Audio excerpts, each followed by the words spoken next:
টিয়া আসছে মনে হচ্ছে। হাতে তো দেখছি ওর আবার খাবারও আছে। দেখি ওকে পটিয়ে একটু ওর কাছ থেকে কিছু খাওয়া যায় নাকি, এমনি একটু বোকাও আছে। এ টিয়া, কি রে কোথায় গেছিলি? হাতে দেখছি আবার খাবারের প্যাকেটও আছে মনে হচ্ছে, দিবি নাকি আমাকে একটু?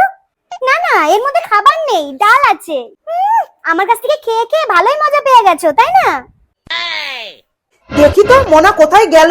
সেই কখন আমি দোকানে পাঠিয়েছি জিনিস আনতে, আমার রান্না শেষ হয়ে গেল, সে মেয়ের এখনো আসার সময় হলো না।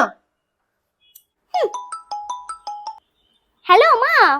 কি রে, কোথায় তুই? ডাল আনতে গিয়ে কি বুড়ি হয়ে গেলি? আরে রাস্তা দিয়ে জিনিস নিয়ে ফিরছি, টিঙ্কুর সাথে দেখা হয়ে গেল, তাই একটু ওর সাথে কথা বলছি। টিঙ্কু? সত্যি বলছিস তো নাকি অন্য কেউ? আরে সত্যি বলছি, টিঙ্কু। আচ্ছা তোমার যদি বিশ্বাস না হয় আমি ওকে দিচ্ছি, তুমি ওর সঙ্গে কথা বলে দেখো। হ্যাঁ দে, কথা বলি দেখি। এনে ধর, মা তোর সাথে কথা বলবে। হ্যালো। হ্যালো আন্টি, আমি রাজ বলছি। শয়তান, না মা, ও টিঙ্কু বলছে, ও মিথ্যে কথা বলছে, ও সত্যি মেয়ে। আজকে তুই বাড়ি আয়, তোকে আমি জুতো পিটা করবো জানোয়ার মেয়ে। শয়তান টিঙ্কু, তোকে আজকে আমি শেষ করব।